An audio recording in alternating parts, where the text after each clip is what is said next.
말씀을 보겠습니다. 디모데전서 1장.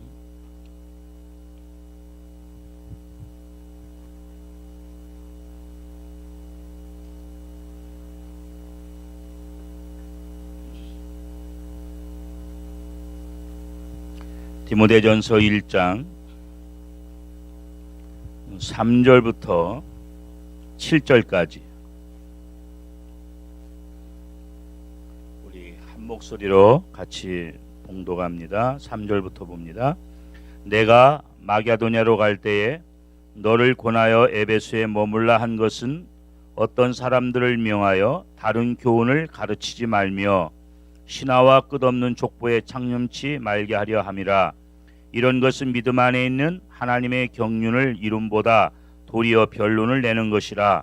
경계의 목적은 청결한 마음과 선한 양심과 거짓이 없는 믿음으로 나는 사랑이거늘 사람들의 이에서 벗어나 헛된 말에 빠져 율법의 선생이 되려 하나 자기의 말하는 것이나 자기의 확증하는 것도 깨닫지 못하는도다.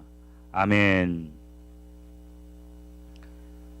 이 디모데전서는 바울이 그 믿음의 아들, 영의 아들, 영적인 아들 디모데에게 쓴 편지 내용입니다.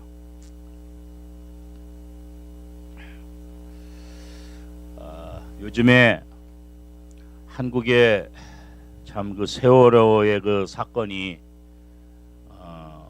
자꾸만 일파만파 이렇게 자꾸 퍼져가고 모든 분야에 특별히 이제 정치권까지 나라 전체가 참 흔들거리고 시끄러워지고 있는 그런 상황에 또 오늘인가요? 또 어떤 보도를 보니까 어디에서 또 오피스텔을 졌는데 7층짜리 두 동을 졌는데 하나가 다 짓지도 않았는데 30도가 기울어져 있어요. 그러니 참 그 얼마나 난감하겠어요. 그거 다시 헐어야죠. 별 수 있겠어요? 기울어지면서 건물도 많이 손상이 갔던데 하나 현재 제대로 서 있는 것은 또 안전 점검을 해보고 그것도 헐 건지 어떻게 할 건지 결정하겠다고 하는데 참 이런 안전에 대한 불감증. 우리가 집을 지을 때나 건축할 때 제일 중요한 게 뭡니까? 기초죠, 기초. 땅이 딱딱하지 않으면 그걸 잘 분석을 해서 기초로 해야 되는데 그냥 땅이 단단하지도 않고 기초 작업이 안 된 상태에서 그냥 건물을 올리니까 그 건물값도 꽤 많이 들었겠는데 그거 헐라면 얼마나 아깝겠어요? 그러니까 기초가 잘못되면 아무리 높이 올라가고 화려하게 져도 소용없어요. 다시 허물어야 돼. 기초라는 게 이렇게 중요한 겁니다. 가정도 그렇고 기업도 그렇고 이 기초가 튼튼해요. 어떻게 보면요, 우리의 신앙생활도 마찬가지입니다. 우리 신앙생활도 신앙의 기초가 튼튼해야 돼요. 그래야지 흔들리지 않습니다. 이 신앙의 기초가 튼튼하지 않으니까 이단에 빠지기도 하고 교회 잘 다니다가 곁길로 나가고 이 신앙의 기초가 흔들려서 그래요. 이 기초가 잘못돼서 그렇습니다. 이게 처음부터 뭐든지 우리가 운동을 하러 가도 처음에는요 그 고도의 기술부터 가르쳐 주는 게 아닙니다. 기초부터 가르쳐요. 기초부터. 피아노도 그렇죠. 기초부터 해야 돼. 기초부터. 기초부터 해서 처음부터 멋있는 곡을 연주하는 게 아니에요. 늘 치는 거. 늘 치는 거 그걸 늘 연습을 해야 됩니다. 그러면 남 보고도 막 나중에는 손이 움직여요. 이 기초가 잘 돼야 돼요. 오늘 말씀을 보니까 우리 성도가 지켜야 할 기본적인 그 신앙의 기초를 바울이 디모데에게 그 세 가지를 이야기하고 있는데 아까 우리가 함께 같이 읽었죠. 5절입니다. 경계의 목적은 청결한 마음과 선한 양심과 거짓이 없는 믿음. 첫째, 신앙의 기초는 청결한 마음이에요. 마음이라는 건 얼마나 중요한 건지 모릅니다. 이 모든 게 이 마음에서부터 나오기 때문에 근데 그 마음이 어때야 되냐면 청결한 마음이어야 돼요. 사람마다 마음이 다 있는데 청결한 마음은 참 찾기가 어려운 것 같아요. 깨끗한 마음, 청결한 마음. 이제 마음은 보이지가 않아요. 그래서 처음에 보면 저 사람이 마음이 청결한지 안 청결한지 몰라요. 그러나 이제 같이 지나면 청결한 게 표현이 됩니다. 그 마음이 보이지는 않지만 그 청결한 마음이 이제 나타나게 되죠. 이 청결한 마음에 하나님의 축복이 담기게 되는 거죠. 청결한 마음이어야 우리가 평안이 그 마음에 머물고 청결한 마음에 소망과 기쁨이 생겨요. 신약 성경에 와서 예수님이 그 산상수훈의 처음에 복을 말씀하실 때도 그 중심이 뭡니까? 이 8가지 복을 설명하실 때도 그 순서의 기준을 마음에 두세요. 처음에 심령이 가난한 자, 마음이 가난한 사람, 마음이 가난한 사람이 어떻다고요? 복이 있다. 어떤 복을 누립니까? 천국을 소유한다. 그러니까 마음이 깨끗하지 못하면 천국 가기 어렵다. 뭐 이렇게까지도 비약할 수 있겠죠. 예. 마음이 깨끗한 자, 심령이 가난한 자, 또 마음이 청결한 자가 하나님을 봐요. 예, 하나님 보여달라고 어떤 사람들은 하나님이 어디냐고 보여달라고 그러는데 마음이 청결해야 하나님을 볼 수 있지. 하나님을 볼 수 있는 비결을 주님이 말씀하셨어요. 마음이 깨끗하면 하나님 볼 수 있다는 거예요. 그런데 우리의 마음이 세상의 욕심으로 시기와 질투와 욕망으로 잘못된 욕망으로 꽉 차 있는데 하나님을 어떻게 봅니까? 볼 수 없죠. 그런 상태에서 하나님 보면 죽습니다. 예, 그런 상태에서. 그러니까 모세가 40일을 금식하고 영적으로 깨끗한 상황에서도 하나님 얼굴을 못 봐요. 하나님 그 발이나 뒷모습만 살짝 보는 거예요. 볼 수가 없어요. 죄인이 하나님 보면 죽습니다. 볼 수가 없어요. 나중에 다 우리가 영광된 몸을 입고 그때 그래도 천국을 구경한 사람들 그 공통적인 얘기를 보면 하나님의 얼굴을 못 본다는 거예요. 너무나 빛이 나가지고 그냥 빛 자체로 그렇게 아랫부분은 이렇게 보이지만 얼굴 자체는 볼 수가 없죠. 천국 들어가서도 그걸 제대로 못 볼 정도니까. 우리 기독교는 형식보다는 마음을 중요시하는 종교입니다. 유교 같은 것은 굉장히 형식을 중요시하죠. 물론 그것도 출발 자체는 그 마음에서 출발했지만 마음은 많이 없어지고 형식이 많이 남았어요. 교회도 그래요. 우리 개신교보다는 캐톨릭 굉장히 형식이 복잡하죠. 근데 사실 더 중요한 건 마음이다. 성경의 교훈을 봐도 주로 마음의 문제를 강조하고 있습니다. 그 겉으로 드러나는 그런 외형적인 문제보다는 그 보이지 않는 감추어진 그 내면의 세계를 더욱 중요하게 취급하고 있는 걸 볼 수 있어요. 다윗은 그 중심이 참 하나님 보시기에 좋았어요. 내 마음에 합한 자라. 그 다윗의 중심, 다윗의 그 마음이 참 하나님을 기쁘게 했어요. 중심이 바로 돼서 그래요.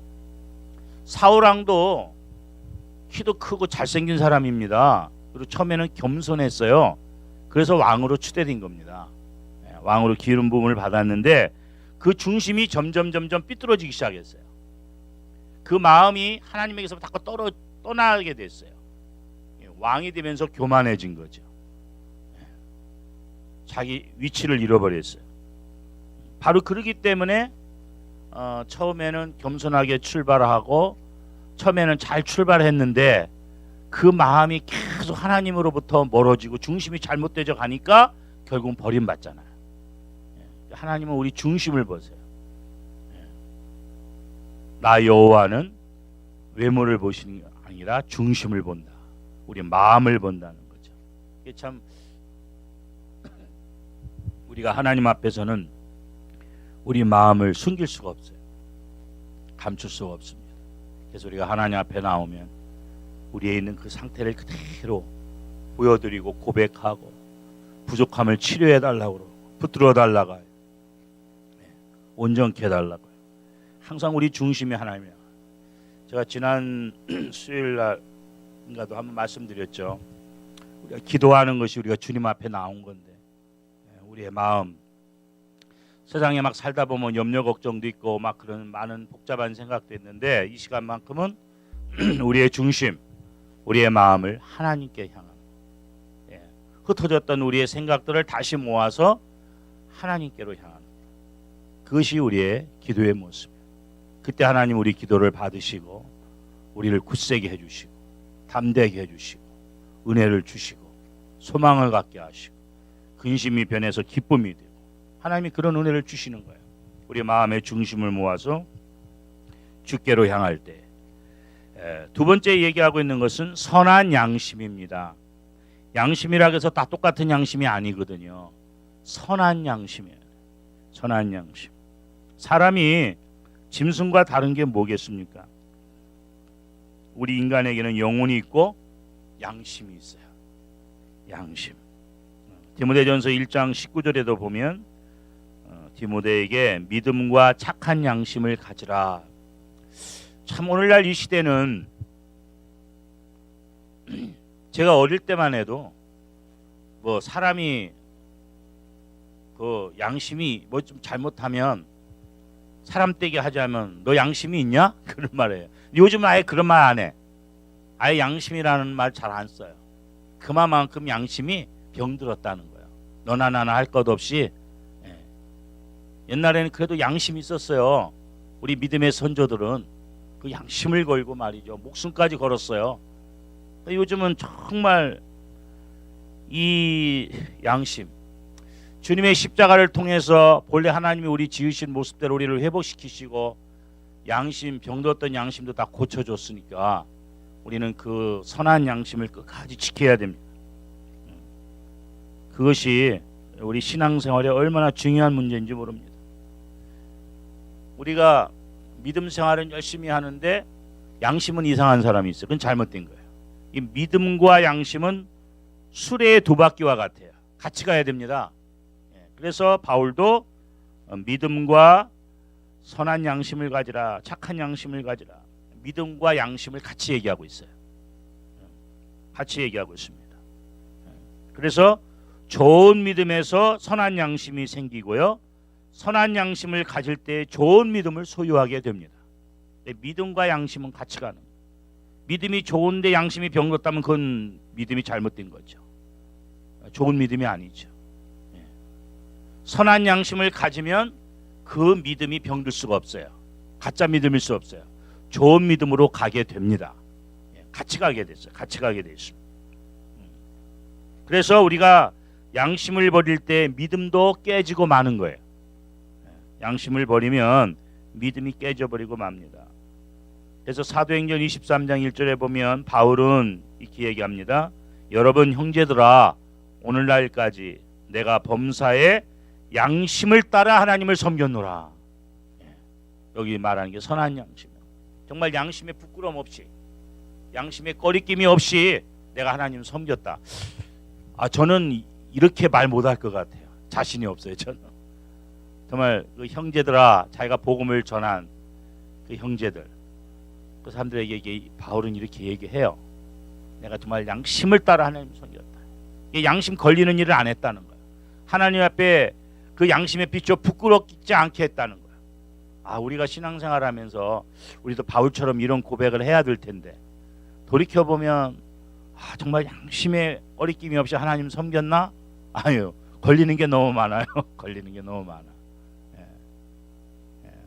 그래도 하나님이 또 우리 또 붙드시고 더 선한 양심으로 바꿔주셔서 하나님도 잘 섬기도록 늘 은혜를 주실 줄로 믿습니다. 우리가 이런 부족함 때문에 자꾸 주님 앞에 나와 엎드리는 거야. 엎드리는 거야. 이 기도를 통해서 먼저 우리가 주님을 닮아가는 내면적인 변화가 먼저 있는 거고요. 그러고 나서 외적인 그런 또 열매가 나타나게 되는 줄로 압니다. 우리가 양심의 소리를 듣지 않으면 하나님의 감동이 떠납니다. 정말 양심에 비추어서 하나님이 주신 그 선한 양심에 비추어서 거리낌이 없도록 부끄럽지 않도록 그렇게 할 때에 정말 그 속에 성령이 늘 역사하시지 않겠어요? 하나님이 그 주신 양심을 자꾸 버리는데 그 양심대로 말하고 행동하지 않는데 어떻게 성령이 그 안에 충만히 역사하시겠어요? 그래서 우리 양심의 거리낌은 빨리 회개하고 회개하고. 근데 어떤 때는 늘 기도하다 보면 회개할 게 없는 것 같아요.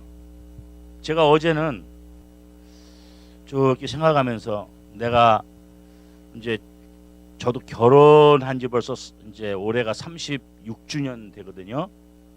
5월 18일이면. 근데 와이프를 너무 많이 고생시킨 것 같아. 목회한다 가면서 인간적으로도 고생시키고 또 둘이 성격도 잘 안 맞거든요. 이렇게 뭐 나도 안 맞지만 자기도 안 맞고 그래가지고 이제 여러 가지. 그래서 하나님 제가 조금 이렇게 회개할 거 없습니까? 돌이킬 거 없었더니 하나님이 또 생각나게 해주시더라고요. 어제는 제가 그거 회개하고 갔어요. 기도 중에 또. 또 이제 30여 년을 살면서 또 결혼 기념일을 앞두고 하나님 제가 아직도 다 생각하지 못하고 잘못했더니 또 성령께서 생각나게 하시더라고요. 그거 보면요, 우리가 그냥 지나쳐서 그렇지 아직 하나님 또 회개할 거 없습니까 하고 물으면 또 깨우쳐 주세요. 그런 건 잘 깨우쳐 주시는 것 같아. 내 잘못한 거 그런 거 구하면. 근데 그런 것도 구할 필요가 있어요. 물론 내가 구하지 않아도 깨우쳐 주시는 경우도 있지만 우리가 좀 더 하나님 앞에 더 이렇게 더 정직하고 깨끗하게 나가기를 원해서 그런 걸 이렇게 자꾸 하나님 그런 것도 더 없나요 하면은 또 깨우치세요. 끝이 없겠죠. 뭐 끝이 없겠죠. 뭐 하나님 앞에서는 말할 것도 없고 사람 앞에서도 이렇게 많은데 그렇잖아요. 또 자녀들한테는 또 이 가정의 달을 맞이해서 잘못한 거 없나 하고 돌이켜 보니까 참 아버지로서 본을 못 보인 게 참 많다. 그런 깨달음이 또 와요. 그러면서 나는 또 자식들 잘 되기만 바라고. 부모 욕심은 그렇지만 내가 좀 더 잘 했어야 되는데, 좀 더 신앙적으로, 좀 더 본이 되는 아빠로서 해야 되는데 참 그러지 못한 부분이 참 많았다. 그런 게 이렇게 떠올라요. 또 때는 늦었지만 그래도 떠올라요.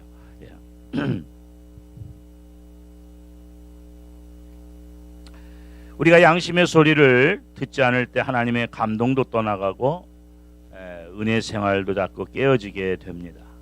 그래서 세상에는 선한 양심이 있는가 하면 화인 맞은 양심도 있어요. 화인 맞은 양심은 뭐냐? 죄가 죄인 줄 몰라. 거짓말이 죄인 줄 몰라요. 남을 속이는 게 죄인 줄 몰라. 얼마나 큰 죄인 줄 몰라. 세상에 다 그러니까 뭐 그렇게. 그러나 선한 양심으로 비춰보면요, 참 우리가 하나님 앞에 걸리는 거 많아요. 그래야 돼요. 그냥 막 살아도 아무 걸리는 게 없으면 이건 큰 문제예요. 우리가 착하게 선하게 진실되게 산다고 해도 또 하나님 앞에 보면 참 부족한 게 많고 또 허물이 많고 이렇게 자꾸 그것이 선한 양심이에요. 이게 양심이 제 기능을 하는 거예요. 그게. 근데 온갖 잘못해놓고도 아무렇지도 양심에 걸리지도 않고 느껴지지도 않으면 그거 큰일 나는 거죠.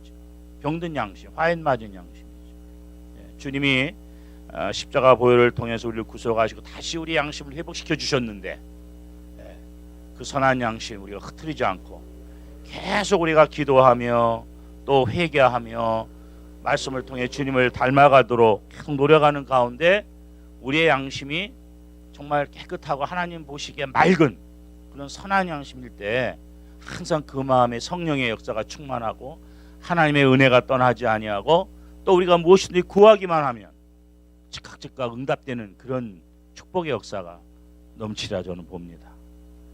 마지막으로 한 가지 더 생각할 것은 거짓 없는 믿음입니다.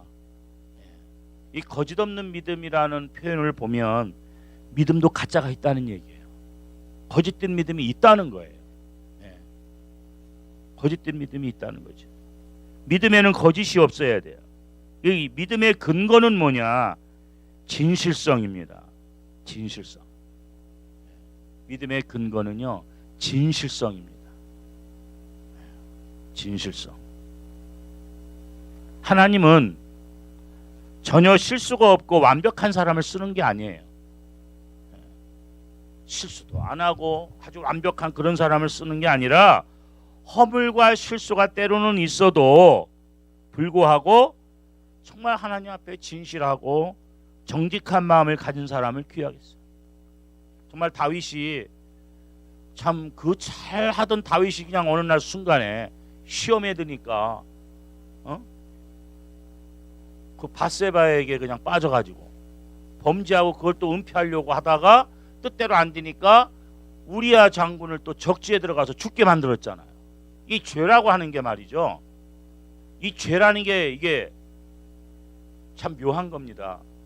처음에 죄를 짓는 죄가 있어요. 처음 짓는 죄가 있어요. 근데 그걸 회개 안 하면 그 죄는 반복하게 돼 있어요. 반복합니다. 죄는 반복성이 있어요. 처음 짓는 죄가 있고 그 죄를 회개하고 해결 안 하면 반복해요. 그 다음에 어떻게 하냐면 죄를 합리화시킵니다. 죄를 합리화. 아이 뭐 이 정도가 뭐 다 그런데 죄를 합리화시켜요. 그래서 처음에는 그 안 져야 될 죄를 졌을 때 막 가슴이 두근거리고 잠도 안 오고 막 하나님이 금방 벼락을 칠 것 같은 그런 막 마음이 드는데 그게 이제 한두 번 반복되다 보면은 아 괜찮구나. 아 이게 별거 아닌가 보다. 그게 자기가 병 들어가는 줄 모르는 거예요. 이게 지금 양심이 점점 이제 병 들어가는 거죠. 그러다가요 이게 심해지면 어떻게 되는 줄 압니까? 그게 왜 죄야? 이렇게 나가요. 그러면 그때는 하나님이 심판해요. 소돔성에 그러니까 우리가 죄를 짓고 양심의 가책을 느끼고 회개하고 또 죄를 반복해서 내가 이러면 안 되는데 그럴 때까지는 하나님이 기회를 주어요. 근데 죄를 합리화시키고 나중에 죄 자체를 부정해. 이게 무슨 죄야? 동성연애가 무슨 죄야? 다 인권이 있는 건데 내 취향이 그런데 얼씨구 이렇게 나가요. 이제 그럼 하나님이 창조 질서를 깨기 때문에 그래? 왜? 그 사람은 더 이상 돌이킬 가능성이 없는 거예요. 그래서 심판하는 거야 하나님이. 그래도 돌이킬 가능성이 있으면 하나님이 긍휼히 하나님이 또 오래 참으시고 기회를 주고 또 기회를 주는데 하나님이 이거 죄라고 했는데 죄 아니라고 할 때는 그때 하나님이 심판한다니까요. 그래도 이건 내가 죄인데 이러면 안 되는데 이때는 그래도 가능성이 있는 거야. 근데 죄를 합리화하다 못해서 이게 왜 죄냐고 하나님이 그만한 걸 갖다가 세상법으로 정해놓고 이걸 잘한다고 그리고 하나님 법도대로 말하는 사람은 또 세상법 어겼다고 또 문제 삼고 이렇게 되면 하나님 그때 심판해요. 미국도 예외 아닙니다. 이 동성법 뉴욕부터 시작해서 지금 13개주가 지금 하고 있는데 이게 이제 쫙 퍼져요. 그럼 자꾸 심판받는 거죠. 뭐 다른 거 없어요. 이거 깨닫게 해달라고 우리는 기도해야 돼요. 뭐 한국도 예외가 아닙니다. 뭐 차별법 금지 말은 좋아. 근데 그 속에 이제 성소수자들 그거 다 권리를 이제 옹호해 주는 거예요. 다 통과되는 거 이제 한국도 보세요. 이제 동성애자 막 결혼식 막 하지. 차별법 이제 통과돼서 얼마 전에 그 법사위에서 그거 다루고 있는데 참 한국도 그런 건 참 빨리 따라가요. 이러다 보니까 자꾸 이제 하나님의 그런 심판을 받게 되는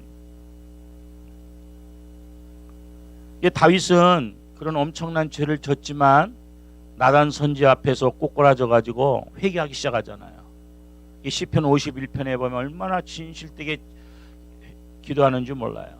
하나님, 나 정직한 마음 좀 회복시켜 주세요. 내가 왜 이렇게 됐는지. 그 전에도 양심의 가책은 있었겠죠. 왜 없었겠어요? 주변 사람 다 아는데 모르겠지 하고 넘어가고 그냥 괴로웠겠죠. 근데 나중에 고백을 보면 정말 내가 토설치 않을 때 내가 뼈가 썩는 것 같다. 근심은 계속 했어요. 그래도 하나님이 사랑하니까. 그러니까 나단 선지 보내가지고 하니까. 아마 다윗이 이게 뭐가 죄야 하고 마음에 근심도 없었다면 나단 선지가 와서 그 지적하고 책망한다고 회개했겠어요? 아니죠. 괴로워서 밤잠도 못 자고 그랬을 것 같아요. 그래서 선지가 하니까 와 이제 하나님이 나한테 정말 선지자를 통해서 말씀하시는구나. 갖고서 엎드리잖아요. 그리고 계속 회개하고 날마다 침상을 적시면서 회개하고 그 모습 보고 하나님이 다윗을 다시 변함없이 사랑하시는 그 모습을 우리가 볼 수 있어요. 그거 보면 실수가 없고 완벽해서 하나님께 꼭 사랑받고 쓰임받는 게 아니라 때로는 허물이 있고 실수가 있어도 진실하고 정직한 마음을 가지고 우리가 하나님 앞에서 살고 하나님 섬긴다면 하나님 그 사람을 귀하게 보신다 하는 것을 우리는 성경을 통해서 볼 수가 있습니다. 거짓된 믿음에서는 좋은 열매를 맺을 수가 없습니다. 거짓된 믿음에서 어떻게 좋은 열매를 맺을 수가 있겠어요? 어떤 분은 그냥 물론 조그만 일 다 기도해야 되겠죠. 근데 제가 요즘 주변에 재밌는 얘기를 들어요. 어떤 분이 건물을 이렇게 사고 그러는데 여러 사람이 이렇게 이제 거기에 이제 사고 싶어 하는데 그 중에 한 분이 교회 다니는데 자기는 응답 받았다는 거예요. 예, 응답 받았다. 뭐 자기한테 유리한 건 다 응답 받았다네. 어떻게 하나님이 경제적으로 나한테 딴 사람은 손해 보고 나한테 유리하게 작용되는 건 왜 다 응답 받았다고 그래? 하나님이 그렇게만 하는 응답하시나? 저 사람이 잘 되고 내가 손해 보게 하는 응답은 안 하시나? 그런 건 또 응답 받았다 소리 안 해요. 보면 쭉 되어져 가는 거 보면 그래가지고 그 사람의 요구 사항을 들어주려고 그래도 이것도 응답 받았다고 그럴 것 같아서 참 걱정이에요. 그런 문제들이 있더라고요. 그 편의를 봐줄 수는 있는데 먼저 그 소리를 하니까 진짜 어디 가서 이렇게 자꾸 안수받고 다니고 그런 일은 모르겠지만 그런데 그렇게 맨날 응답 받고 그렇다는데 얼굴은 늘 근심 걱정이요. 얼굴에 기쁨이 없어요. 그래갖고 늘 쫓기고 그냥 불안해 걱정하고. 정말 그거는 무슨 뭐 자기는 뭐 무슨 하나님을 믿는다고 하지만 정말 참 하나님을 믿는가? 이거 뭐 어떤 예수 안 믿는 사람들이 무당한테 찾아가지고 무슨 복비 주고 뭐 점치는 거하고 뭐가 달라? 그게 잘못되면 좀 심각해야 돼요. 때로는 내가 손해 보는 게 하나님 응답일 수 있죠. 내가 손해 보는 건 절대 또 응답이 아니야. 나한테 유리하고 좋은 것만 다 응답이라고 그래. 그런 건 참 위험하다. 그리고 정말 하나님께 맡기고 기도하고 응답받으면요 정말 얼굴에 평안이 있죠. 막 불안에 쫓기고 막 조바심하고 막 사람이 막 어떻게 해야 될 줄 모르고 그거는요 바람직한 신앙 태도가 아닌 것 같아요. 하나님 앞에 기도하고 예수님도 보세요. 마지막 기도할 때 하나님 뭐라고 딱 뭐 말씀하시나요? 아들인데도 아들임에도 불구하고 하나님이 침묵하시잖아요. 아무리 우리의 기도가 능력 있고 위대해도 예수님 기도만 하겠습니까? 예수님 마지막 했으면 기도할 때 응답하셨어요? 하나님이? 안 하세요. 그러나 그 주님의 마음에 내 뜻대로 하지 마시고 아버지 뜻대로 하소서 그 확신을 주시잖아요. 그리고 그 고난의 길을 가세요. 저는 어떤 때 이런 생각을 봅니다. 이거 어차피 십자가 지실 건 잠이라도 푹 주무시고 십자가 지시지 그냥 밤새 또 그냥 그 땀방울이 핏방울처럼 그렇게 그냥 진액을 답밤에 기도하시고 그러니 그 다음날 십자가도 제대로 못 지시고 자꾸 쓰러지신 거 지쳐가지고 밤새 잠도 못 주무셨잖아요. 밤새 잠을 자고 여러분들 정말 집중해서 기도해보지만 정말 중요한 문제가 집중해서 한 2시간 진땀으로 기도해보세요. 그 다음에 가면 녹초되지 않아요? 그죠? 저는 가끔 그런데 내가 비정상인가? 왜냐하면 기도라고 하는 거하고 이 설교 같은 건요 영과 혼과 육이 삼일체가 돼야 돼요. 그렇지 않습니까? 몸은 이렇게 서 있어야 되죠. 말도 이렇게 입도 벌려줘야죠. 여기에 영적인 거 혼적인 게 딱 집중되잖아요.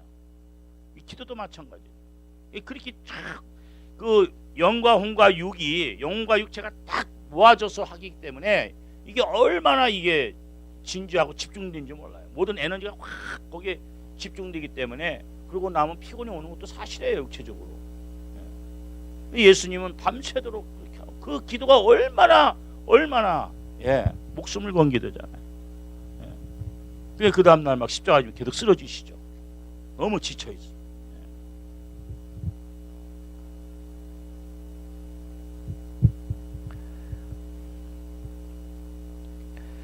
이 연결을 한다면 거짓된 믿음에서 선한 양심, 청결한 마음이 있을 수가 없다.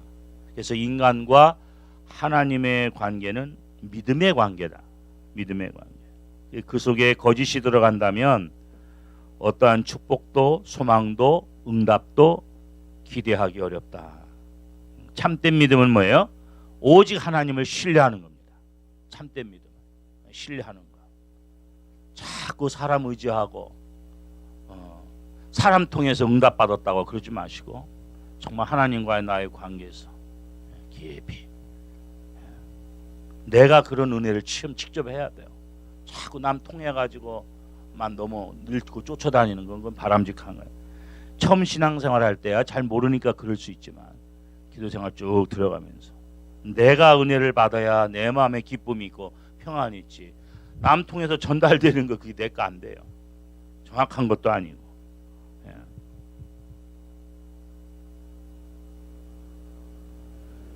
그 외 점쟁이들이 옛날 사람 옛날에는 요즘에야 뭐 아들 딸 구별 않지만 옛날에는 막 아들 낳으려고들 굉장히 애썼잖아요. 가면 이제 그런 재밌는 얘기가 있더라고. 가면은 무조건 점쟁이는 아들이라고 그러는데요. 아들. 그래갖고 확률은 50%잖아요. 그럼 이제 아들이라고 무조건 말을 해요. 그럼 이제 아들 낳으면 그 점쟁이 용하다 그러고 딸 낳도 안 찾아온대요. 아들이 왜 딸이냐 복비 돌려달라 이러지는 않는데요. 아이고 그 점쟁이 용하지 않네. 근데 그 다음에 딴 점쟁이 찾아가. 그러니까 그 사람은 믿져봤자 본전이야.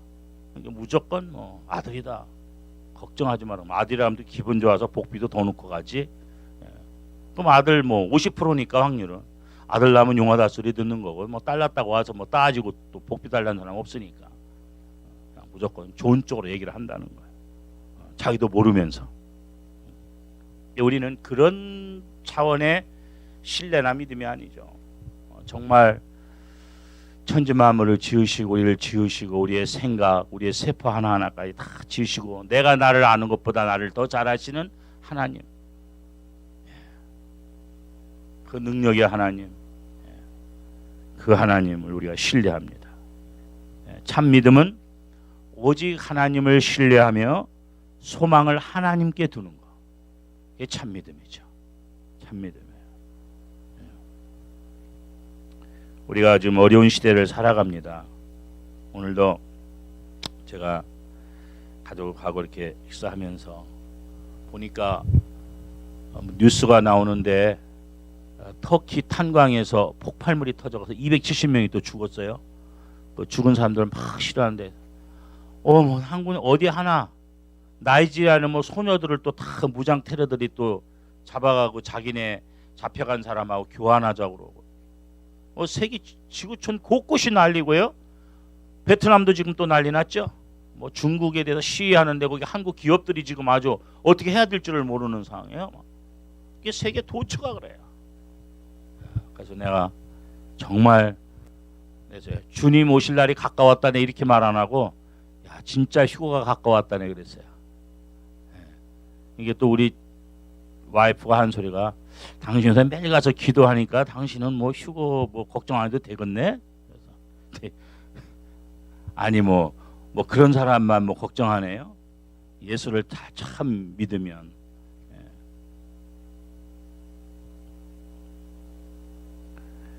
참 어려운 시대를 우리가 살아요. 정말 어느 한 군데 안전한 곳이 없어요. 뭐 안전하지만 안전한 나라도 뭐 사건이 많으니까. 미국의 어떤 그 소녀는 보니까 할머니가 잔소리 한다고 총으로 쏴버렸대. 이게 뭐 안전합니까? 미국은?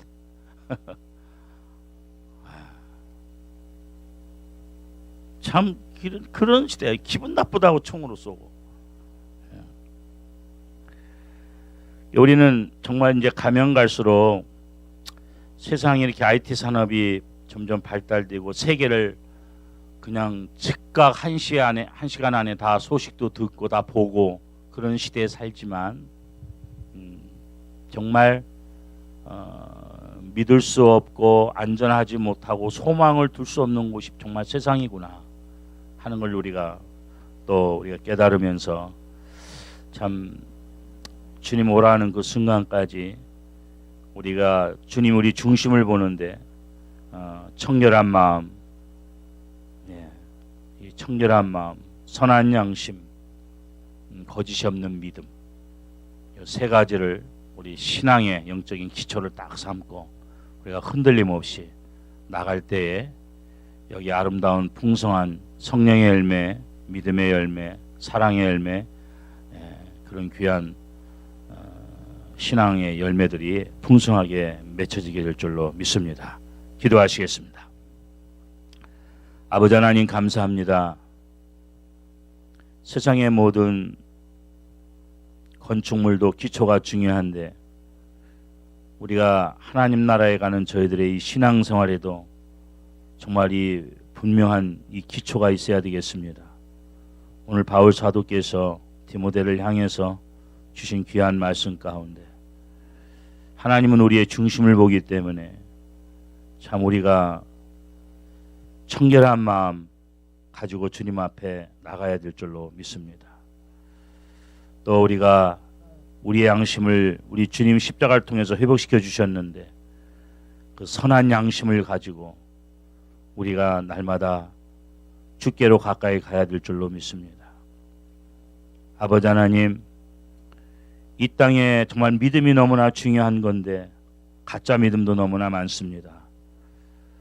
정말 거짓이 없는 믿음, 하나님 볼 때 진실한 그 믿음 가지고 우리가 신앙생활을 할 수 있도록 그 진실한 믿음, 거짓이 없는 믿음으로 하나님과 우리 관계가 정말 아버지와 자녀의 바른 관계가 늘 맺혀질 수 있도록 하나님 믿는다고 하면서 광야에서 송아지를 만들어 놓고 그것이 하나님이라고 했던 이스라엘 백성들을 다시 한번 생각해 봅니다.